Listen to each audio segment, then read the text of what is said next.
Bienvenidos todos a Audio Lectura Cristiana. En esta ocasión leeremos El ser de Dios por Thomas Watson.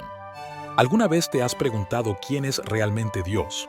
No hablamos de una imagen, una idea humana o una figura creada por nuestra mente, sino del Dios verdadero, el Espíritu eterno, inmutable y glorioso que existe por sí mismo. Desde la eternidad hasta hoy, millones de personas han buscado comprender su esencia, pero solo a través de su revelación podemos vislumbrar algo de su majestad. Acompáñanos en esta edificante audiolectura. Esperamos sea de gran bendición para todos. Dicho esto, amados hermanos, comencemos. ¿Qué enseñan principalmente las Escrituras? Respuesta. Las Escrituras enseñan principalmente lo que el hombre debe creer acerca de Dios y el deber que Dios exige del hombre. Pregunta, ¿qué es Dios? Respuesta. Dios es espíritu, infinito, eterno e inmutable, en su ser. Sabiduría, poder, santidad, justicia, bondad y verdad. Aquí está. 1. Algo implícito. ¿Que existe un Dios? 2. Expresado. ¿Qué es un espíritu? 3. ¿Qué clase de espíritu? Primero, implícito. ¿Que existe un Dios? La pregunta ¿qué es Dios? Da por sentado que existe un Dios. La creencia en la esencia de Dios es el fundamento de todo culto religioso. El que se acerca a Dios debe creer que le hay. Hebreos 11:6. Debe haber una causa primera, que da existencia a todas las cosas. Sabemos que existe un Dios. Por la naturaleza. La noción de una deidad está grabada en el corazón del hombre. Es demostrable a la luz de la naturaleza. Creo que es difícil para un hombre ser ateo por naturaleza. Puede desear que no existiera Dios. Puede discutir contra una deidad, pero no puede, en su juicio, creer que no existe Dios, a menos que por la acumulación de pecados su conciencia esté cauterizada y su letargo sea tal que haya consumido su propio sentido común y razón. Si sabemos que existe un Dios por sus obras, y esto es una demostración tan evidente de la divinidad, que los espíritus más ateos, al considerar estas obras, se han visto obligados a reconocer a un sabio y supremo creador de estas cosas, como se relata en Galeno y otros. Comenzaremos con la creación de la gloriosa estructura del cielo y la tierra. Sin duda, debe haber algún arquitecto o causa primera. El mundo no podría crearse a sí mismo. ¿Quién podría sustentar la tierra únicamente sobre el gran Dios? ¿Quién podría proveer un mobiliario tan suntuoso para los cielos, las gloriosas constelaciones, el firmamento adornado con luces tan brillantes? Vemos la gloria de Dios resplandecer en el sol, centellear en las estrellas. ¿Quién podría dar a la tierra su ropaje, cubrirla de hierba y trigo, adornarla con flores, enriquecerla con oro? Solo Dios. Job 38:4. ¿Quién sino Dios podría crear la dulce música en los cielos, hacer que los ángeles se unieran en concierto y proclamar las alabanzas de su Creador? Las estrellas del alba alabaron juntas, y todos los hijos de Dios gritaron de alegría. Job 38:7. Si un hombre fuera a un país lejano y viera allí majestuosos edificios, jamás imaginaría que estos se construyeron a sí mismos, sino que un poder superior los había construido. Imaginar que la obra de la creación no fue diseñada por Dios es como si concibiéramos un paisaje curioso dibujado por un lápiz sin la mano de un artista. Dios que hizo el mundo y todas las cosas que en él hay. Hechos 17:24. Crear es propio de la deidad. El sabio gobierno de todas las cosas evidencia que hay un Dios. Dios es el gran gobernante del mundo. Sostiene las riendas del gobierno en su mano, guiando todas las cosas con la mayor regularidad y armonía hacia su fin apropiado. Quien, al contemplar la providencia, se ve obligado a reconocer que hay un Dios. La providencia es la reina y la institutriz del mundo. Es la mano que gira la rueda de toda la creación. Marca la trayectoria del sol, sus límites al mar. Si Dios no guiara el mundo, todo se sumiría en el desorden y la confusión. Cuando uno mira un reloj y ve el movimiento de las ruedas, el golpe del martillo, el balanceo de las plomadas, diría que lo hizo algún artífice. Así, cuando vemos el excelente orden y la armonía del universo, el sol, esa gran luminaria que dispensa su luz y calor al mundo, sin los cuales el mundo no sería más que una tumba o una prisión. los ríos que envían sus corrientes plateadas para refrescar los cuerpos de los hombres y prevenir la sequía, y cada criatura actuando dentro de su esfera y manteniendo sus límites. Debemos reconocer que hay un Dios que sabiamente ordena y gobierna todas estas cosas. ¿Quién podría organizar este gran ejército de criaturas en sus diversas filas y escuadrones y mantenerlo en su marcha constante, sino Él, cuyo nombre es el Señor de los ejércitos? Y así como Dios dispone sabiamente todas las cosas en todo el regimiento de las criaturas, así, con su poder, las sostiene. Si Dios suspendiera y retirara su influencia, aunque fuera mínimamente, las ruedas de la creación se desatascarían y el eje se rompería. Todo movimiento, dicen los filósofos, proviene de algo inamovible. Por ejemplo, los elementos se mueven por la influencia y el movimiento de los cuerpos celestes. El Sol, la Luna y estos planetas se mueven por el orbe superior, llamado primum mobile. Ahora bien, si alguien preguntara, ¿quién mueve ese orbe superior o es el primer motor de los planetas? No puede ser otro que Dios mismo.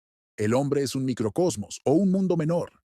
La excelente contextura y estructura de su cuerpo está forjada curiosamente como con una costura. Fui curiosamente forjado en las partes más bajas de la tierra. Salimiento 39:15. Este cuerpo está dotado de un alma noble. ¿Quién sino Dios podría hacer tal unión de diferentes sustancias como la carne y el espíritu? En él vivimos, nos movemos y tenemos nuestro ser. El rápido movimiento de cada parte del cuerpo muestra que hay un Dios. Podemos ver algo de él en el brillo del ojo. Y si el gabinete del cuerpo está tan curiosamente forjado, ¿qué es la joya? El alma tiene un brillo celestial en ella. Como dice Damasceno, es un diamante engastado en un anillo de arcilla. ¿Con qué nobles facultades está dotada el alma? El entendimiento, la voluntad, los afectos, son un espejo de la Trinidad, como dice Platón. La materia del alma es espiritual, es una chispa divina encendida desde el cielo. Y siendo espiritual, es inmortal, como señala Scaliger. Anima non senescit. El alma no envejece, vive para siempre. ¿Quién sino Dios podría crear un alma ennoblecida con tan excepcionales propiedades angelicales? Debemos decir, como el salmista, Él nos hizo y no nosotros mismos. Salmos 103. Podemos probar una deidad por nuestra conciencia. La conciencia es la representante o vicerregente de Dios. La conciencia es testigo de una deidad. Si no hubiera una Biblia que nos dijera que hay un Dios, la conciencia podría. La conciencia, como dice el apóstol, acusa o excusa. Romanos 2:15. Actúa en orden a un tribunal superior.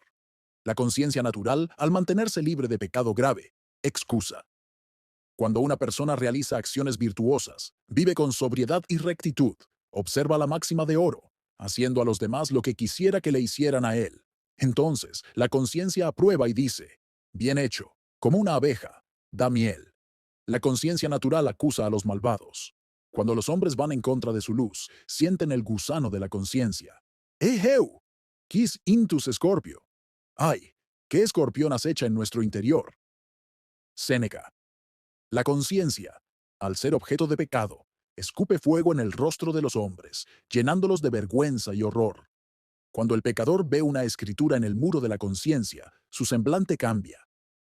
Muchos se han ahorcado para acallar su conciencia. Tiberio, el emperador, un hombre sanguinario, sintió los latigazos de su conciencia. Estaba tan atormentado por esa furia que le dijo al Senado que sufría la muerte a diario. ¿Qué podría causar tal agonía en la conciencia de un hombre, sino la impresión de una deidad y la idea de comparecer ante su tribunal? Quienes están por encima de las leyes humanas están sujetos a los controles de su propia conciencia. Y es observable que cuanto más se acercan los malvados a la muerte, más aterrorizados están. ¿De dónde proviene esto sino de la aprensión del juicio inminente? El alma, consciente de su naturaleza inmortal, tiembla ante aquel que nunca deja de vivir y por lo tanto nunca dejará de castigar. Cree que existe un Dios se confirma por el consentimiento de las naciones, por el voto y sufragio universal de todos los hombres. Nulla gens tam barbara qui non insidiat hac persuasio. Deum esse. Tully. Ninguna nación tan bárbara, dice Tully, que no crea que hay un Dios. Aunque los paganos no adoraban al Dios verdadero, adoraban a un Dios. Erigieron un altar al Dios desconocido. Hechos 17:23. Sabían que un Dios debía ser adorado, aunque desconocían a quién debían adorar. Algunos adoraban a Júpiter, otros a Neptuno, otros a Marte. Preferían adorar cualquier cosa antes de no adorar algo. 5. La existencia de Dios se evidencia en su predicción de lo futuro. Quien puede predecir lo que seguramente sucederá es el Dios verdadero. Dios predijo que una virgen concebiría. Prefijó el momento en que el Mesías sería sacrificado. Daniel 9:26. Predijo el cautiverio de los judíos en Babilonia y quién sería su libertador. Isaías 45:1. Dios mismo usa este argumento para demostrar que Él es el Dios verdadero y que todos los dioses de los paganos son ficciones y nulidades. Isaías 41:23. Testimonium divinitatis est veritas divinationis. Tertuliano. Predecir cosas contingentes, que no dependen de causas naturales, es propio de la deidad. Ex. Que existe un Dios se manifiesta por su poder y soberanía ilimitados. Aquel que puede obrar, y nadie puede impedirlo, es el Dios verdadero, pero Dios puede hacerlo. Yo obraré, ¿y quién lo impedirá? Isaías 43:13. Nada puede impedir la acción, excepto un poder superior. Pero no hay poder superior a Dios. Un poder que existe, es por Él. Por lo tanto, todo el poder está bajo Él. Él tiene un brazo poderoso. Salmo 89:13. Él ve las maquinaciones que los hombres urden contra Él, y arranca las ruedas de sus carros. Enloquece a los adivinos. Isaías 44:25. Él corta el espíritu de los príncipes, pone freno al mar, frena al leviatán, encadena al diablo, actúa según su voluntad, hace lo que quiere. Yo obraré, ¿y quién lo impedirá? Men, hay demonios, luego hay un Dios. Los ateos no pueden negarlo, pero hay demonios, y entonces deben admitir que hay un Dios. Leemos de muchos poseídos por el demonio. Los demonios son llamados en las Escrituras demonios peludos, porque a menudo se presentaban en forma de cabras o sátiros. Gerson, en su libro De Probationis Spiritum, nos cuenta cómo Satanás se apareció en cierta ocasión a un hombre santo de la manera más gloriosa, haciéndose pasar por Cristo. El anciano respondió: No deseo ver a mi Salvador aquí en este desierto. Me bastará verlo en el cielo. Ahora bien, si hay un demonio, hay un Dios.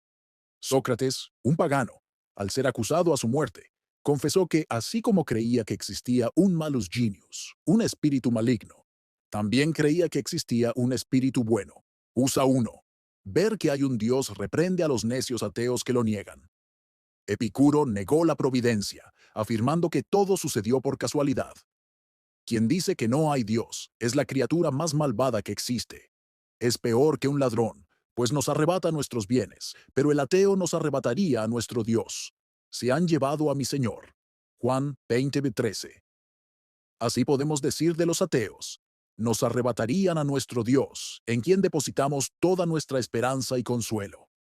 Dice el necio en su corazón: no hay Dios. Salmo 14:1.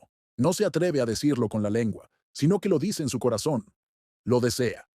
Sin duda, nadie puede ser un ateo especulativo. Los demonios creen y tiemblan. Santiago 2:19. He leído sobre un tal Arturo, un ateo declarado, que al morir, exclamó que estaba condenado. Aunque son pocos los que afirman que no hay Dios, muchos lo niegan en sus prácticas. Con las obras lo niegan. Tito 1:16. Cicerón dijo de Epicuro: verbis relicit, Deos resustulit. En sus palabras, niega la existencia de los dioses y permite que sigan existiendo. El mundo está lleno de ateísmo práctico. La mayoría de la gente vive como si no creyera en la existencia de Dios. ¿Se atreverían a mentir, defraudar, ser impuros si creyeran que hay un Dios que les pediría cuentas? Si un indio que nunca ha oído hablar de un Dios viniera entre nosotros y no tuviera otros medios para convencerse de su existencia que las vidas de los hombres de nuestra época, seguramente cuestionaría la existencia de Dios. Utrum di, sint non ausim acertare. No me aventuraría a afirmar que existen los dioses. Segundo uso. Al ver que hay un Dios, Él actuará con justicia y recompensará justamente a los hombres. Las cosas parecen llevarse muy desigualmente en el mundo. Los malvados prosperan. Salmo 73:3. Quienes tientan a Dios son liberados. Malaquías 3:15. El racimo maduro de uvas es exprimido en su copa, y mientras tanto, los piadosos, que lloraron por el pecado y sirvieron a Dios, son afligidos. He comido ceniza como pan, y he mezclado mi bebida con llanto. Salmo 102:9.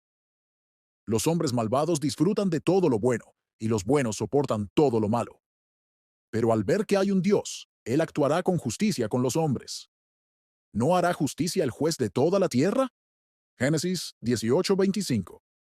Los ofensores deben ser castigados, la muerte del pecador y el día del juicio final se acercan. El Señor ve que su día se acerca. Salmo 37:13. Mientras exista el infierno, los malvados serán suficientemente azotados. Y mientras exista la eternidad, yacerán allí lo suficiente. Y Dios recompensará abundantemente el fiel servicio de su pueblo. Tendrán sus vestiduras blancas y coronas. Ciertamente hay recompensa para los justos. Ciertamente Él es un Dios que juzga en la tierra. Salmo 48:11. Porque Dios es Dios, dará gloriosas recompensas a su pueblo. Uso 3. Viendo que hay un Dios, ay de todos aquellos que lo tienen en su contra. Él vive para siempre para vengarse de ellos. ¿Podrá tu corazón resistir? ¿O serán fuertes tus manos en los días que yo te trate? Ezequiel 22:14. Quienes profanan el sábado de Dios se oponen a sus santos, pisoteando estas joyas. Quienes viven en contradicción con la palabra de Dios se enfrentan a la majestad infinita del cielo. Y qué desolador será su caso. Si afilo mi reluciente espada y mi mano se aferra al juicio, vengaré a mis enemigos. Embriagaré de sangre mis saetas, etc. Deuteronomio 32:41. Si es tan terrible oír rugir al león, ¿qué será cuando comience a desgarrar a su presa? Consideren esto. Los que se olvidan de Dios, no sea que los despedace. Salmo 50:22. Ojalá pensaran en esto los hombres que siguen pecando. ¿Acaso nos enfrentaremos al gran Dios? Dios golpea lento pero contundentemente. ¿Tienes tú un brazo como el de Dios? Job 40:9. ¿Puedes asestar un golpe así? Dios es el mejor amigo, pero el peor enemigo. Si puede ver a los hombres en su tumba, ¿hasta dónde los arrojará? ¿Quién conoce el poder de su ira? Salmo 90:11. Qué necios son los que, por una gota de placer, beben un mar de ira. Paracelso habla de un frenesí que algunos tienen, que los hace morir bailando. Así los pecadores van bailando al infierno. Uso 4. Viendo que hay un Dios, creamos firmemente en este gran artículo de nuestro credo. ¿Qué religión puede haber en los hombres si no creen en una deidad? El que se acerca a Dios debe creer que existe. Adorar a Dios y orarle, y no creer que hay un Dios, es despreciarlo.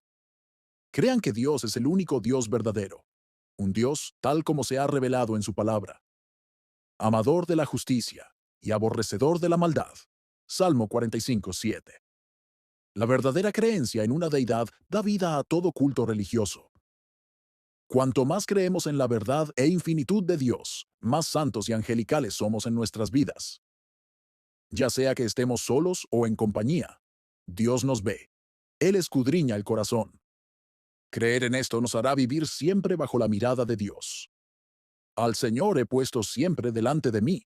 Salmo 16:8. Creer en una deidad sería un freno al pecado y un acicate para el deber. Daría alas a la oración y aceite a la lámpara de nuestra devoción. Creer en una deidad nos haría depender de Dios en todas nuestras dificultades y exigencias. Yo soy Dios todo suficiente. Génesis 17:1.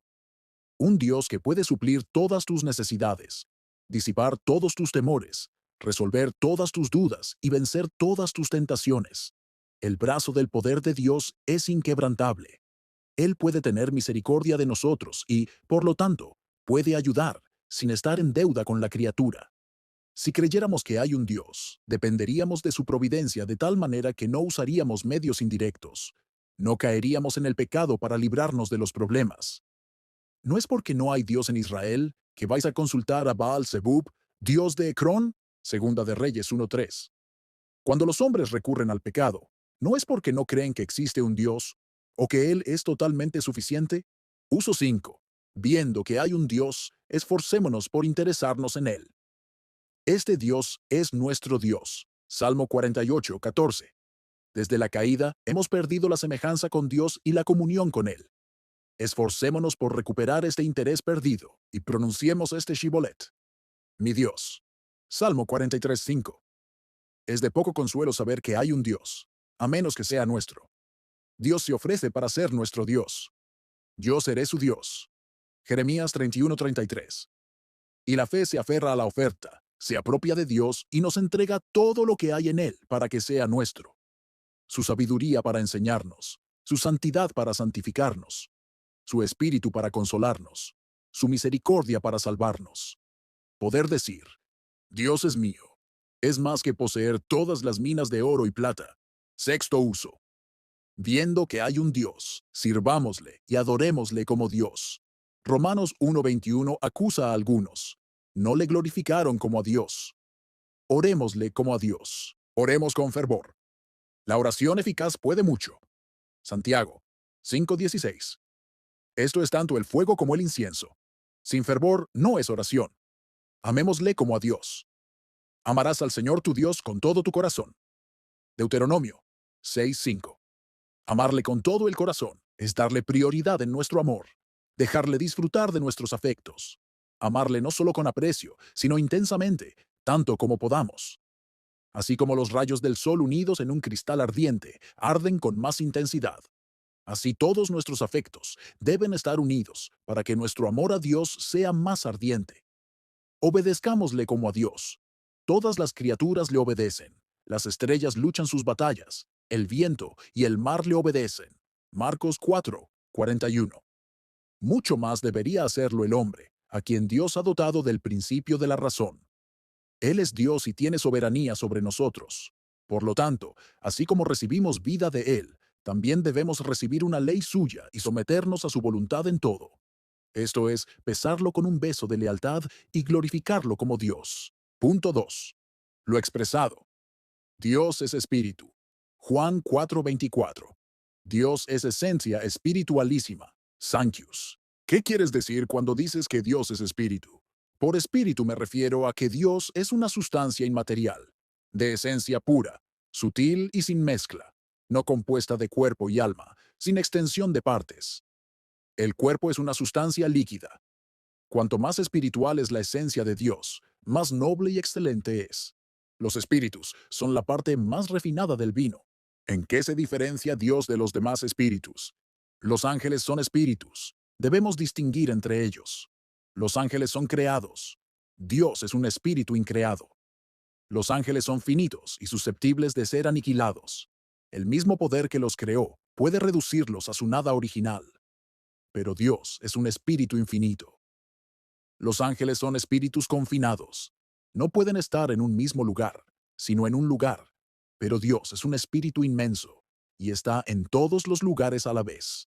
Los ángeles, aunque espíritus, no son más que espíritus ministradores. Hebreos 1:14. Aunque son espíritus, son siervos. Dios es un espíritu superexcelente, el Padre de los espíritus. Hebreos 12:9. O el alma es espíritu. El espíritu volverá a Dios que lo dio. Eclesiastés 12:7. ¿En qué se diferencia Dios, siendo espíritu, del alma? Servet y Osiander creían que el alma, al ser infundida, transmitía al hombre el espíritu y la sustancia misma de Dios. Esta opinión es absurda, pues la esencia de Dios es incomunicable. Cuando se dice que el alma es espíritu, significa que Dios la ha hecho inteligible y ha estampado en ella su semejanza, no su esencia. Pero no se dice que somos hechos participantes de la naturaleza divina. Allí, por naturaleza divina, se entienden las cualidades divinas. Segundo de Pedro 1:4.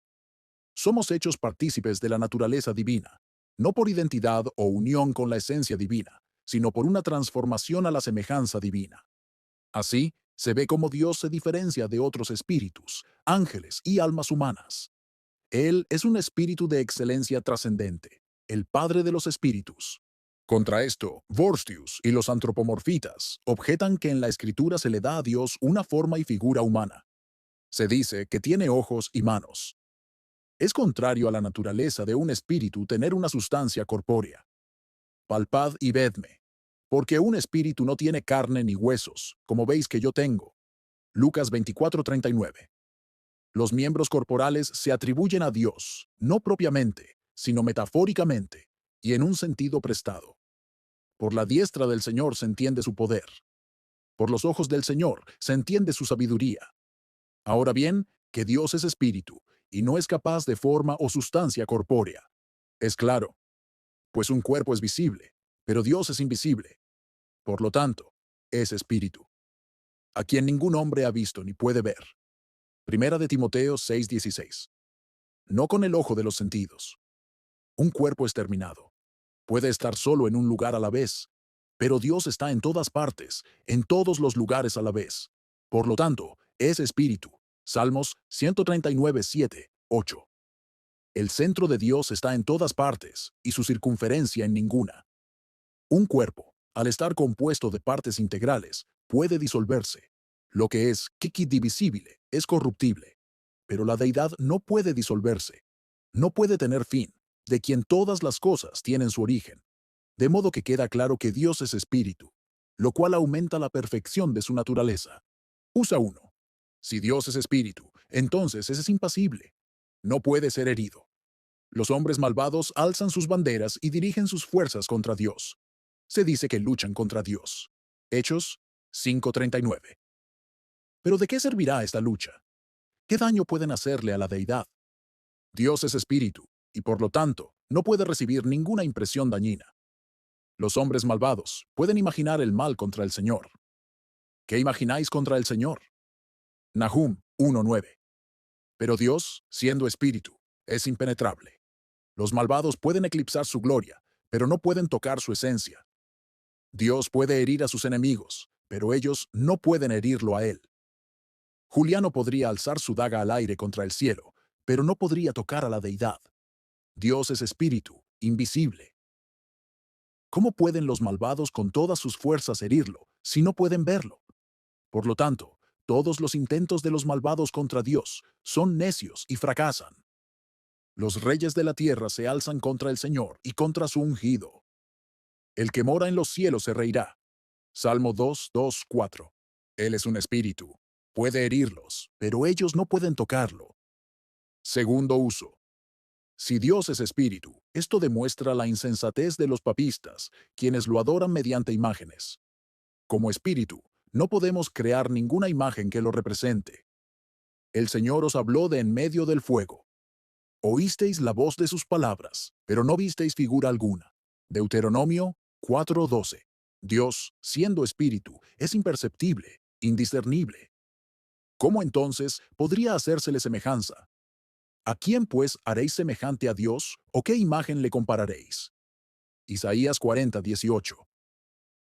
¿Cómo podéis pintar a la deidad? ¿Podemos hacer una imagen de lo que nunca hemos visto? No visteis semejanza alguna. Dios es espíritu. Sería una locura intentar representar el alma, porque es algo espiritual, o pintar a los ángeles, porque son espíritus. No están los ángeles en las escrituras representados por los querubines. Existe la imago personae, et officii. Existe la imagen de la persona y la imagen que representa el oficio. Los querubines no representaban las personas de los ángeles, sino su oficio. Los querubines fueron hechos con alas para mostrar la rapidez de los ángeles en el desempeño de su oficio. Y si no podemos representar las almas ni las personas de los ángeles por ser espíritus, mucho menos podemos crear una imagen o representación de Dios, quien es infinito y Padre de los espíritus. Dios también es un espíritu omnipresente. Está presente en todo lugar. ¿No lleno yo los cielos y la tierra, dice el Señor? Jeremías 23:24. Por lo tanto, estando presente en todas partes, es absurdo adorarlo mediante una imagen. ¿No sería una insensatez inclinarse ante la imagen del Rey cuando éste está presente? Lo mismo es adorar la imagen de Dios, cuando Dios mismo está presente. ¿Cómo, pues, concebiremos a Dios como espíritu si no podemos hacer de él imagen ni semejanza? Debemos concebirlo espiritualmente, en sus atributos, su santidad, justicia y bondad, que son los rayos que iluminan su naturaleza divina. Debemos concebirlo tal como es en Cristo. Cristo es la imagen del Dios invisible. Colosenses 1:15. Fijen la mirada de su fe en Cristo como Dios hombre. En Cristo vemos destellos de la gloria divina. En Él se encuentra la semejanza exacta de todas las excelencias de su Padre. La sabiduría, el amor y la santidad de Dios Padre resplandecen en Cristo. El que me ha visto a mí, ha visto al Padre. Juan 14:9. Uso 3. Si Dios es espíritu, esto nos muestra que cuanto más espirituales nos volvemos, más nos asemejamos a Dios. ¿Cómo se relacionan la tierra y el espíritu? Filipenses 3:19. Los terrenales pueden dar como emblema el topo o la tortuga que habitan en la tierra. ¿Qué semejanza hay entre un corazón terrenal y aquel que es espíritu? Cuanto más espiritual sea alguien, más se asemeja a Dios. ¿Qué es ser espiritual? Ser refinado y sublimado, tener el corazón en el cielo, pensar en Dios y en la gloria, y ser elevado en un carro ardiente de amor hacia Dios. ¿A quién tengo yo en los cielos sino a ti? Salmo 73:25. Besa lo parafrasea así. Apague terra, utinam tecunt in calo esem. Vete de la tierra, ojalá estuviera en el cielo contigo. Un cristiano que se libera de estas cosas terrenales, como el espíritu se libera de las heces, posee un alma espiritual noble y se asemeja más a quien es un espíritu. Uso 4. Muestra que la adoración que Dios requiere de nosotros y que le resulta más aceptable es la adoración espiritual. Los que le adoran en espíritu y en verdad es necesario que le adoren. Juan 4:24. Aunque Dios desea que nuestros cuerpos, nuestros ojos y manos se levanten, den testimonio de la reverencia que sentimos por su gloria y majestad, también desea principalmente la adoración del alma. Glorificad a Dios en vuestro cuerpo y en vuestro espíritu. Primera de Corintios 6:20. Dios valora la adoración espiritual porque se acerca a su propia naturaleza, que es espíritu. ¿Qué es adorar a Dios en espíritu? 1. Adorarlo sin ceremonias. Las ceremonias de la ley, que Dios mismo ordenó, ahora están abrogadas y obsoletas. Habiendo venido Cristo, la sustancia, las sombras se disipan. Por eso el apóstol llama a las ceremonias legales ritos carnales. Hebreos 9:10.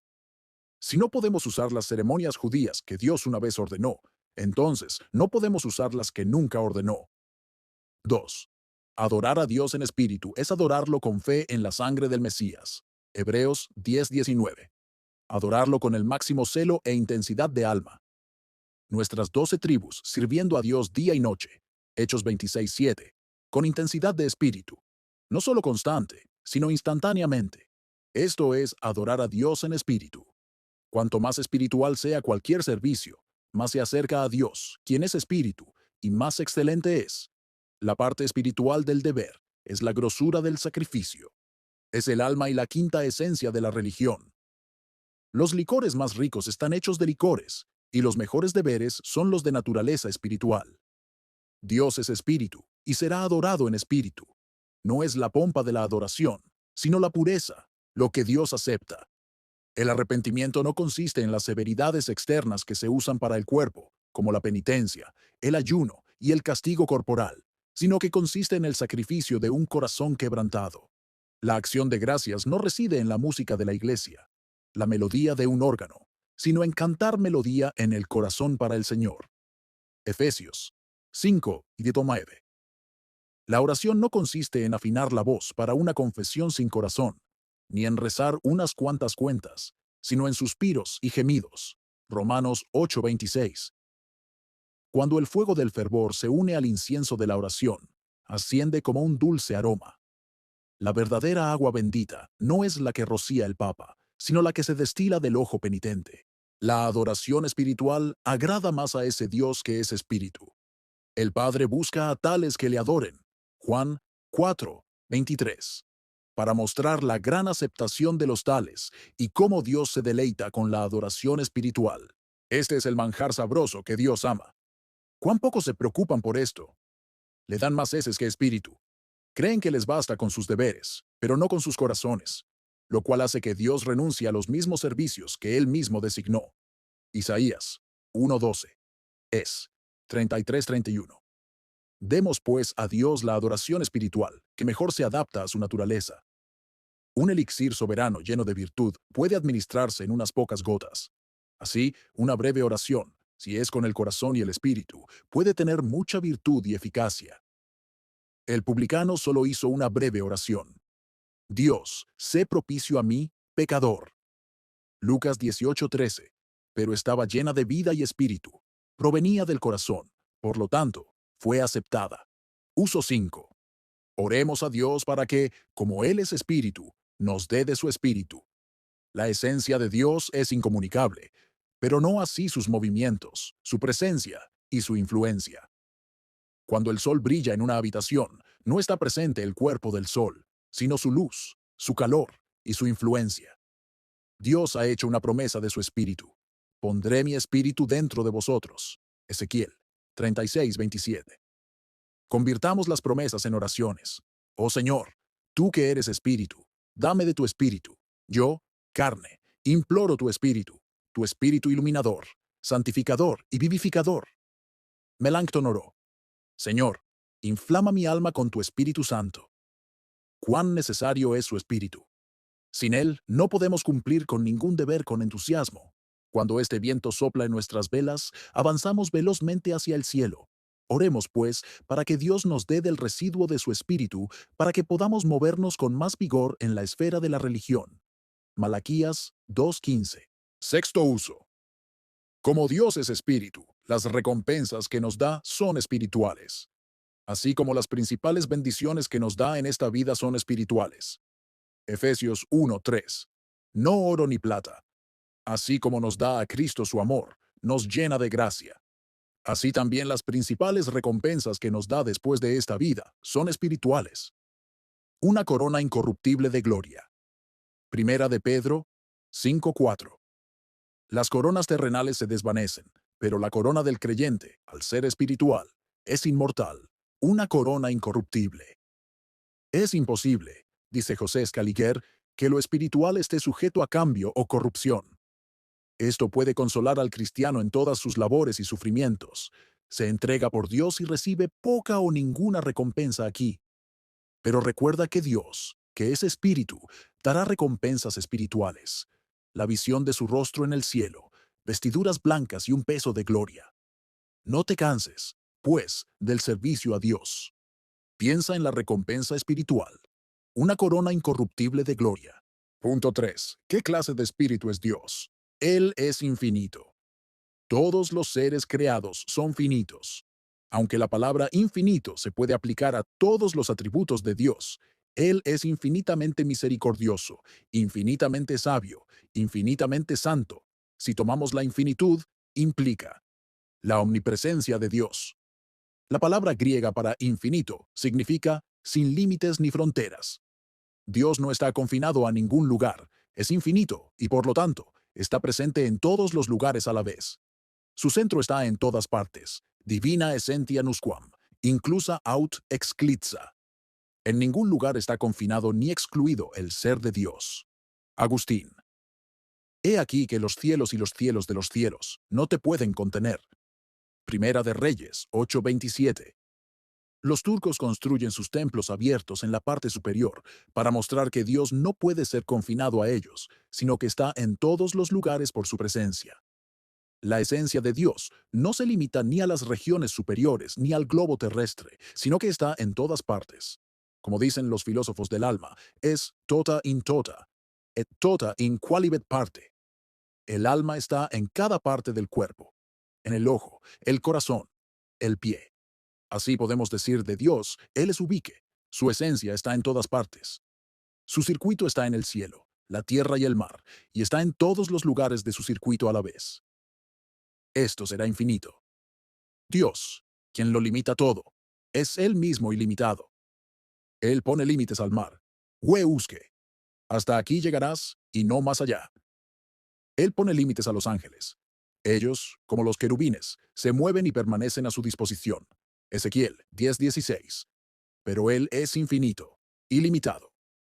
Aquel que puede abarcar los cielos y pesar la tierra en balanzas, necesariamente debe ser infinito. Isaías 11:22. Vorstius sostiene que Dios está en todos los lugares a la vez, pero no en cuanto a su esencia, sino virtute et potencial por su virtud e influencia. Como el cuerpo del sol está en el cielo, solo envía sus rayos e influencias a la tierra. O como un rey, que está en todos los lugares de su reino con autoridad, por su poder y autoridad, pero está personalmente en su trono. Dios, que es infinito, está en todos los lugares a la vez, no solo por su influencia, sino por su esencia. Pues si su esencia lo llena todo, entonces necesariamente debe estar allí en persona. ¿No lleno yo los cielos y la tierra? Jeremías 23:24. Pero ¿no dice Dios que el cielo es su trono? Isaías 67:15. También se dice que un corazón humilde es su trono. Isaías 57:15. El corazón humilde es su trono en cuanto a su graciosa presencia, y el cielo es su trono en cuanto a su gloriosa presencia. Y sin embargo, ninguno de estos tronos lo sostendrá, pues el cielo de los cielos no puede contenerlo. Pero si Dios es infinito en todos los lugares, está en lugares impuros y se mezcla con la impureza. Aunque Dios esté en todas partes, en el corazón de un pecador por su inspección y en el infierno por su justicia, no se mezcla con la impureza ni recibe la más mínima mancha de maldad. Divina natura non estimista, rebus aut sordibus inquinata. La naturaleza divina no se mezcla con la materia creada, ni se contamina con sus impurezas. Agustín. No más que el sol que brilla sobre un muladar se contamina, ni su belleza se mancha, ni más que Cristo, al ir entre pecadores, se contaminó, cuya divinidad era un antídoto suficiente contra la infección. Dios debe ser infinito en todas partes a la vez, no solo en cuanto a la simplicidad y pureza de su naturaleza, sino también en cuanto a su poder, que siendo tan glorioso, ¿quién puede fijarle límites o prescribirle un camino? Es como si una gota limitara el océano, o una estrella limitara el sol. Use 1. Condena a los papistas, quienes pretenden que más cosas sean infinitas que la deidad. Sostienen que el cuerpo de Cristo está en muchos lugares a la vez, que está en el cielo y en el pan, y el vino en el sacramento. Si bien Cristo, como Dios, es infinito y está en todos los lugares a la vez, sin embargo, como hombre, no lo está. Cuando estuvo en la tierra, su humanidad no estaba en el cielo, aunque su deidad sí lo estaba. Y ahora que está en el cielo, su humanidad no está en la tierra, aunque su deidad sí lo está. Hebreos 10:5 habla de Cristo. Me preparaste un cuerpo. Este cuerpo no puede estar en todos los lugares a la vez, porque entonces ya no es un cuerpo, sino un espíritu. El cuerpo de Cristo en el cielo, aunque glorificado, no está deificado, no es infinito, como debe ser, si está tanto en el cielo como en el pan, y el vino por la transubstanciación. Segundo uso. Si Dios es infinito, presente en todos los lugares a la vez, entonces es indudable que gobierna todas las cosas en su propia persona y no necesita apoderados ni delegados que lo ayuden a ejercer su gobierno. Está en todas partes al instante y gestiona todos los asuntos, tanto en la tierra como en el cielo. Un rey no puede estar en todos los lugares de su reino, en su propia persona. Por lo tanto, suele gobernar mediante delegados y vicerregentes, y estos a menudo pervierten la justicia. Pero Dios, siendo infinito, no necesita delegados. Está presente en todas partes, todo lo ve con sus propios ojos, y todo lo oye con sus propios oídos. Está en todas partes en su propia persona. Por lo tanto, es apto para ser el juez del mundo. Hará justicia a todos. Uso 3. Si Dios es infinito por su omnipresencia, vean la grandeza e inmensidad de la majestad divina. ¿A qué gran Dios servimos? Tuya, oh Señor, es la grandeza, la gloria y la majestad, y tú eres exaltado sobre todos. Primera de Crónicas 29:3. Bien pueden las Escrituras mostrar la grandeza de su gloria, quien es infinito en todo lugar. Él trasciende nuestras débiles concepciones. ¿Cómo puede nuestro entendimiento finito comprender a aquel que es infinito? Él está infinitamente por encima de todas nuestras alabanzas. Bendito sea tu glorioso nombre, que es exaltado sobre toda bendición y alabanza. Nehemías 9:5. Oh, qué pobre nada es el hombre, cuando pensamos en la infinitud de Dios. Como las estrellas desaparecen al salir el sol. Oh, cómo se reduce un hombre a la nada, cuando la majestad infinita brilla en su gloria. Las naciones son como una gota en el cubo, o como el polvo de la balanza. Isaías 40:15. Qué poquita gota de esa tierra somos. Los paganos creían haber alabado suficientemente a Júpiter cuando lo llamaban el gran Júpiter. De qué inmensa majestad es Dios, que llena todo a la vez. Salmo 150:2. Uso 4. Si Dios es infinito, llenando el cielo y la tierra, vean qué porción tan plena tienen los santos. Lo tienen a Él como su porción, quien es infinito. Su plenitud es una plenitud infinita, y Él es infinitamente dulce, así como infinitamente pleno. Si un conducto se llena de vino, hay una dulce plenitud, pero aún así es finita. Pero Dios es una dulce plenitud, y es infinita. Él está infinitamente lleno de belleza y de amor. Sus riquezas se llaman inescrutables, porque son infinitas. Efesios 3:8. Extiendan sus pensamientos tanto como puedan. Hay algo en Dios que excede. Es una plenitud infinita. Se dice que hace abundantemente por nosotros, más allá de todo lo que podemos pedir. Efesios 3:20. ¿Qué puede pedir un espíritu ambicioso? Él puede pedir coronas y reinos, millones de mundos. Pero Dios puede dar más de lo que podemos pedir. Es más, o pensar, porque Él es infinito. Podemos pensar, ¿qué pasaría si todo el polvo se convirtiera en plata, si cada flor fuera un rubí, cada arena del mar un diamante? Sin embargo, Dios puede dar más de lo que imaginamos, porque es infinito. ¿Cuán ricos son aquellos que tienen al Dios infinito como su porción?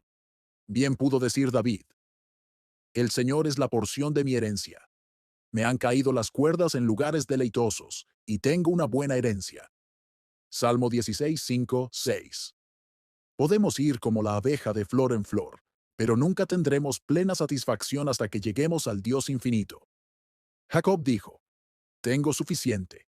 En hebreo, lo tengo todo, porque tenía al Dios infinito como su porción.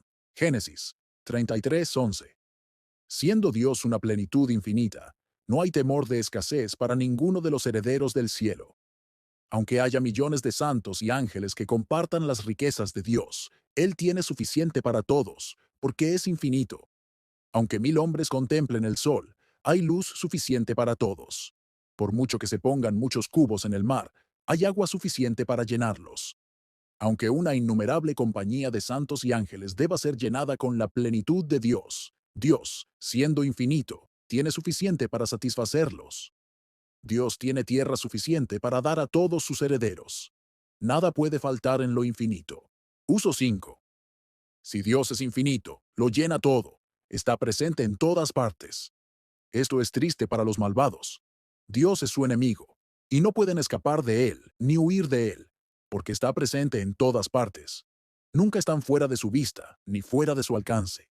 Tu mano descubrirá a todos tus enemigos. Salmo 21:8. ¿En qué cuevas o espesuras pueden esconderse los hombres sin que Dios los encuentre? Vayan donde vayan, Él está presente. ¿A dónde huiré de tu presencia? Salmo 139:7. Si un hombre tiene una deuda con otro, puede escapar y huir a otra tierra, donde el acreedor no pueda encontrarlo. ¿Pero a dónde huiré de tu presencia? Dios es infinito, está en todas partes, de modo que descubrirá a sus enemigos y los castigará. Pero, ¿no se dice que Caín salió de la presencia del Señor? Génesis 4:16. El significado es que salió de la iglesia de Dios, donde estaban las señales visibles de la presencia de Dios, y donde Dios, de manera especial, manifestaba su dulce presencia a su pueblo. Pero Caín no podía alejarse de la vista de Dios, porque Dios, siendo infinito, está presente en todas partes. Los pecadores no pueden alejarse de una conciencia acusadora ni de un Dios vengador. Sexto uso. Si Dios está presente en todas partes, para un cristiano caminar con Él no es imposible. Dios no solo está en el cielo, sino también en la tierra. Isaías 66:1. El cielo es su trono, Allí se sienta. La tierra es el estrado de sus pies. Allí está. Él está presente en todas partes. Por lo tanto, podemos llegar a caminar con Dios. Enoc caminó con Dios. Génesis 5:22. Si Dios estuviera confinado al cielo, un alma temblorosa podría pensar, ¿cómo puedo conversar con Dios? ¿Cómo puedo caminar con quien vive en excelsis, por encima de la región superior? Pero Dios no está confinado al cielo. Es omnipresente. Está por encima de nosotros, pero a la vez nos rodea. Está cerca de nosotros. Hechos 17:27. Aunque no está lejos de la asamblea de los santos, está en la congregación de los poderosos. Salmo 82:1. Él está presente con nosotros. Dios está en cada uno de nosotros, para que aquí en la tierra podamos caminar con Dios. En el cielo, los santos descansan con Él. En la tierra, caminan con Él. Caminar con Dios es caminar por fe. Se nos dice que nos acercamos a Dios, Hebreos 10:22, y lo vemos, como viendo al invisible, Hebreos 11:27, y tenemos comunión con Él. Nuestra comunión es con el Padre, Primera de Juan 1:3. Así podemos estar con Él cada día por fe. Es menospreciar a Dios no caminar con Él. Si un rey está presente, es menospreciarlo, descuidarlo y caminar con el paje. No hay camino en el mundo tan dulce como caminar con Dios. Andarán a la luz de tu rostro. Salmos 89:15. Sí, cantarán en los caminos del Señor. Salmos 138:5. Es como caminar entre eras de especias, que exhalan un perfume fragante. ¿Puedes tú, escudriñando, hallar a Dios? Job 11:7. Aquí vemos algunos rayos de su gloria. Lo vemos en el espejo de la creación. Lo vemos en su imagen. Su imagen brilla en los santos. Pero ¿quién puede escudriñar toda su gloria esencial? ¿Qué ángel puede medir estas pirámides? ¿Puedes tú, escudriñando, hallar a Dios? Él es infinito. No podemos escudriñar sus infinitas perfecciones, más de lo que un hombre en la cima de la montaña más alta puede alcanzar el firmamento o tomar una estrella en su mano. Oh, ten pensamientos de admiración por Dios. Adora donde no puedes comprender. Hay muchos misterios en la naturaleza que no podemos comprender. ¿Por qué el mar debería ser más alto que la tierra, pero no ahogarla? ¿Por qué el Nilo se desborda en verano, cuando por el curso natural las aguas están más bajas? ¿Cómo crecen los huesos en el vientre materno? Eclesiastés 11:5. Si estas cosas nos plantean, ¿cómo puede el infinito misterio de la deidad trascender a nuestros más elevados intelectuales? Pregúntale al geómetra si puede, con un compás, medir la anchura de la tierra. Tan incapaces somos de medir las infinitas perfecciones de Dios. En el cielo veremos a Dios con claridad, pero no plenamente, pues Él es infinito. Se nos comunicará según la grandeza de nuestra nave, pero no según la inmensidad de su naturaleza. Adora, pues, donde no puedes sondear. Si Dios es infinito en todo lugar, no lo limitemos. Limitaron al Santo de Israel. Salmo 78:41. Limitar a Dios es confinarlo al estrecho ámbito de nuestra razón. La razón cree que Dios debe obrar de esa manera, o la obra nunca se concretará. Esto es limitar a Dios a nuestra razón, cuando Él es infinito y sus caminos son inescrutables. Romanos 11:33. En la liberación de la Iglesia, limitar a Dios es fijarle un tiempo o prescribirle un método para la liberación. Dios liberará a Sión, pero se le dejará en su propia libertad. No estará atado a un lugar, a un tiempo ni a un instrumento que lo limitaran, y entonces no debería ser infinito. Dios seguirá su propio camino, se impondrá a la razón, obrará con improbabilidades, salvará de una manera que creemos que destruiría.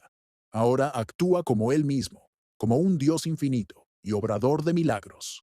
Amén. Muchas gracias por escuchar Audio Lectura Cristiana. Que el Señor les bendiga, amados hermanos. Hasta la próxima.